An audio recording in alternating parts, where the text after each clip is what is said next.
आगे बढ़ते हैं। नए साल तो शुरू हो गया है, लेकिन नए साल में हम देख रहे हैं कि थोड़ी बहुत पॉलिटिकल डायनामिक्स थोड़ी बहुत चेंज हो रही हैं, थोड़े बहुत ख्यालात चेंज हो रहे हैं पीडीएम के हवाले से। एक निहायती अहम खबर, एक निहायती अहम मुलाकात के हवाले से जो कि कल रात हुई है, और इस मुलाकात के बाद ये अब सवाल उठ रहा है कि क्या ग्रैंड नेशनल डायलॉग पर काम शुरू हो चुका है। मौलाना भी डायलॉग के लिए तैयार हैं, क्योंकि गुज़िश्ता रात मौलाना फजल रहमान की फंक्शन लीग के रहनुमा मोहम्मद अली दुरानी से एक अहम मुलाकात हुई, जिसको पहले तो बहुत ही ज्यादा सीक्रेट रखा गया, लेकिन ARY न्यूज पर खबर ब्रेक होने के बाद दोनों रहनुमाओं को मीडिया से बात करने भी पड़ेगी। इम्कान है और दुरानी साहब बज़िद हैं तो इस पर मुशावरत की जाएगी। नैब में जुर्रत नहीं कि मुझे बुलाए, मैंने कच्ची गोलियां नहीं खेली गई। दूसरी जानिब मोहम्मद अली दुरानी साहब ये कहते हैं कि ग्रैंड डायलॉग से पहले एजेंडा सेट करने के लिए ट्रैक टू डिप्लोमेसी का रास्ता इख्तियार किया गया है। क्या कहना था इन दोनों रहनुमाओं का, आपको सुनवाते हैं। ये हुकूमत अवाम की नुमाइंदा हुकूमत नहीं है, वो मुज़ाकरात करेगी तो किसकी नुमाइंदगी करते हुए करेगी। लिहाजा इस जाली हुकूमत के साथ मुज़ाकरात को तो बहरहाल हमने सरदस्त खारिज इम्कान करार दिया है। अगर दुरानी साहब मुसिर हैं इस बात पर तो देखें कब इसकी इफादियत वो हमें समझा सकेंगे। मैं मौलाना के पास पीर साहब पगाड़ा की तरफ से पैगाम लेकर आया था, जिसमें कि उनकी ये ख्याल है कि इस वक्त जो मुल्क के हालात हैं उसके अंदर टकराव को बचाने के लिए नए रास्ते सोचने चाहिए और नई तदाबीर निकलनी चाहिए। हमने ट्रैक टू डायलॉग का भी एक मौक़िफ़ रखा, इस्तीफ़े और जो बाकी जितने भी मामलात हैं उनके ऊपर भी एक डायलॉग होना चाहिए।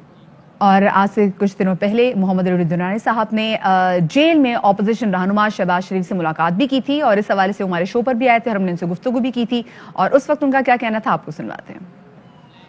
इस्तीफों से पहले मुज़ाकरात होनी चाहिए एंड बैक टू पार्लियामेंट। ये 3 नुकात थे जिनसे हमने बातचीत शुरू की। ट्रैक टू मुज़ाकरात का हम आगाज कर रहे हैं। हुकूमत हो, अपोजिशन हो और मुल्क के तमाम मीडिया हो, मुल्क के तमाम इदारे हो, वो तमाम लोग जो बोल सकते हैं या नहीं बोल सकते वो अपना एक किरदार अदा करें इस मुल्क के अंदर इस वक्त जो टकराव की कैफियत है उसको खात्मे के लिए। ट्रैक टू डायलॉग शुरू हो चुके हैं और वो नजर भी आने शुरू हो गए हैं। कल जितनी बातचीत थी वो ये थी कि जी हम मुज़ाकरात नहीं करेंगे, ये हमारी कंडीशंस हैं। इनिशिएटिव हमने लिया अपनी पार्टी की तरफ से, पीर साहब ने उसमें एक बड़ा मतलब इनिशिएटिव में हेल्प किया, उसकी वजह से एक रास्ता बनता नजर आ रहा है। और अगली जो इसका स्टेप होगा यकीनन एक ऐसे एजेंडे तक पहुंच जाएंगे जिस एजेंडे के ऊपर ग्रैंड मुज़ाकरात। अब ये है कि ऐसे लोग इस मुल्क में मौजूद हैं जो मुज़ाकरात के और अमूमी हालात को कूल डाउन करने में अहम किरदार अदा कर सकते हैं। इस वक्त हुकूमत को ऐसे लोगों को जेलों में रखने के बजाय उनको आपस में इंटरेक्ट करने का मौका देना चाहिए। मोहम्मद अली दुरानी साहब की शहबाज शरीफ साहब से जेल में मुलाकात पर ऑलरेडी पाकिस्तान पीपल्स पार्टी की जो सेंट्रल एग्जीक्यूटिव कमेटी का इजलास हुआ था उसमें तहफ़्फ़ुज़ात का इज़हार किया गया था, और आज होने वाले पीडीएम के सरबराह इजलास से पहले ये मुलाकात निहायत अहमियत की हामिल है। दूसरी जानिब गुज़िश्ता रोज़ 31 दिसंबर आई और हमने देखा कि गुजर भी गई, लेकिन इस्तीफे कितने आए इस बारे में अभी तक कुछ पता नहीं चल सका। अपोजिशन इत्तेहाद की अहम बैठक आज लाहौर में लगेगी, जिसकी सदारत पीडीएम के सरबराह मौलाना फजल रहमान करेंगे, जिसमें बिलावल भुट्टो ज़रदारी और आसिफ अली ज़रदारी तो इन पर्सन हाजिर नहीं होंगे, लेकिन वीडियो लिंक पर इस इजलास में शिरकत करेंगे। और आज का होने वाला इजलास पीडीएम के मुस्तकबिल से मुतालिक काफी ज्यादा अहमियत इख्तियार कर चुका है। इस्तीफों को लेकर पीडीएम में शामिल जमातों का मौकिफ अब हम देख रहे हैं कि आहिस्ता आहिस्ता वाज़ेह होता जा रहा है। इस्तीफे सिर्फ जमा करने के लिए हैं, इनका इस्तेमाल मौजू वक्त पर किया जाएगा। इस तरह ऑपोजिशन की दोनों बड़ी जमातें पाकिस्तान पीपल्स पार्टी और मुस्लिम लीग नून सेनेट इलेक्शन लड़ने के लिए भी तैयार है, और एक बार फिर पीडीएम के सरबराह मौलाना फजल रहमान लग रहा है कि उस पूरे सिनेरियो में तन्हा नजर आ रहे हैं।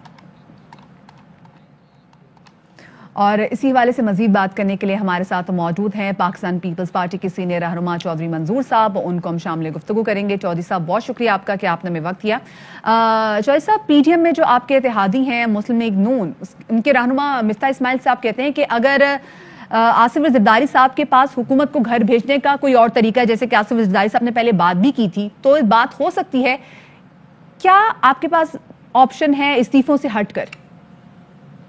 دیکھیے استعفوں سے کوئی ہٹا نہیں ہے، استعفے موجود ہیں، ہماری قیادت کے پاس جمع ہو گئے ہیں، اور استعفے سوال صرف اتنا ہے کہ دینے کب ہیں. کیا موومنٹ کو استعفے دے کر شروع کرنا چاہیے یا موومنٹ کا مومنٹم بنا کر استعفے دینے چاہیے؟ پاکستان پیپلز پارٹی کا خیال ہے کہ یہ چونکہ ڈیٹرنس ہے، یہ آخری ہتھیار ہے، تو اسے اس وقت استعمال کرنا چاہیے جب مومنٹم بن جائے موومنٹ کا. تو اس پہ تھوڑا سا پوائنٹ آف ویو ہے، باقی تو اس پہ تیار ہے. آصف زرداری صاحب کے پاس بلا شبہ بہت سارے فارمولے ہیں، وہ جب ضرورت ہوگی وہ بتائیں گے. اپنا ایکسپیرینس ہے ان کا، چونکہ انہوں نے مشرف کو نکالا ہوا ہے اور مشرف کو اس وقت استعفیٰ ہی دے کر گیا تھا. اگر وہ نہ دیتا تو اس کے خلاف بالکل جو کچھ ہونا تھا پروسیس، انہوں نے پروسیس شروع بھی نہیں کیا تھا کہ وہ اس کو جانا پڑ گیا. اس وقت صرف اسمبلیوں سے ریزولوشنز ہوئے تھے جن کی کوئی قانونی اور آئینی اہمیت نہیں تھی، لیکن اس کو چھوڑنا پڑا. اچھا چودھری صاحب، آج آپ کے پی ڈی ایم کا اہم اجلاس ہونے جا رہا ہے. کل اسپیسیفکلی مولانا فضل الرحمان صاحب نے ملاقات بھی کی، محمد علی درانی صاحب نے، اس سے پہلے شہباز شریف کی بھی ملاقات ہو چکی ہے جس پر آپ کی پارٹی کو کافی زیادہ تحفظات کا بھی آپ لوگوں نے اظہار کیا. تو آج کا جو اجلاس ہونے جا رہا ہے اس کا ایجنڈا کیا ہے اور آئندہ کا لائے عمل کیا ہوگا آپ لوگوں کا؟ دیکھیے ایجنڈے کے اندر بہت ساری چیزیں ہوں گی. کل کا جو اجلاس ہے اس کے اندر ساری چیزیں ڈسکس کی جائیں گی. جو پروگرام دیا ہے ریلیز کا وہ بھی ڈسکس ہوں گی، پھر استعفوں کا معاملہ، سینٹ کا الیکشن، ساری چیزیں ڈسکس ہوں گی کہ آگے کا لائے عمل کیا ہے، وہ سب کچھ ڈسکس ہوگا. اچھا تو چودھری صاحب یہ بتائے گا کہ آپ کی پارٹی کی جانب سے یہ فیصلہ کیا گیا ہے کہ سینٹ کے الیکشنز میں بھرپور طریقے سے پیٹ کرنا ہے، تو آپ کیا سمجھتے ہیں کہ پاکستان پیپلز پارٹی مارچ تک استعفوں کا آپشن روکنے کے حق میں ہے، اور کیا مولانا فضل الرحمان اس حوالے سے مان جائیں گے؟ کتنا انتظار کرنا ہے؟ دیکھیے مولانا فضل الرحمان صاحب کا اکیلے کا ایشو نہیں، مسئلہ یہ ہے کہ لیگل ایکسپرٹس ساری جماعتوں کے کیا کہہ رہے ہیں، ان کو سننا ہوگا اس ایشو پہ. ہم نے ان کو کہا کہ اگر سندھ حکومت کی قربانی سے یہ الیکشن پروسیس رکتا ہے یا عمران جاتا ہے تو ہم تیار ہیں، لیکن وہ سب نے کہا کہ وہ الیکشن سینٹ کا صرف سندھ کی حد تک رک سکتا ہے. اگر سندھ کی حد تک رک بھی جاتا ہے، باقی جگہ پہ 13 ان کے بندے چلے جاتے ہیں، جگہوں سے استعفے دے دیتے ہیں، لیکن سینٹ کا الیکشن اگر نہیں رکتا تو ان کی تو 2/3 اکثریت ہو جائے گی سینٹ کے اندر، جو کہ قابل قبول نہیں ہے، اور وہ پھر 18ویں ترمیم NFC ایوارڈ جس کو مرضی اڑا دیں. تو یہ ایکچوئل اصل بات ہے جس پہ پاکستان پیپلز پارٹی نے لیگل ایکسپرٹس کی رائے سنی اور اس کے بعد اپنی رائے کل کے اجلاس میں لے کر جائے گی کہ پیپلز پارٹی کا خیال ہے کہ سینٹ کا الیکشن لڑنا چاہیے. صحیح، ٹھیک ہے جی. چودھری منظور صاحب ہمارے ساتھ موجود تھے، پاکستان پیپلز پارٹی کے اہم رہنما، اور وہ کہہ رہے تھے کہ سینٹ کا الیکشن پاکستان پیپلز پارٹی کو لڑنا چاہیے. اسی حوالے سے جتنے استعفوں کی بات کی جائے تھی وہ تمام تر استعفے ہولڈ کر لیے گئے ہیں. اب مسئلہ یہ کہ کتنا انتظار مزید کیا جائے گا ان استعفوں کو لے کے.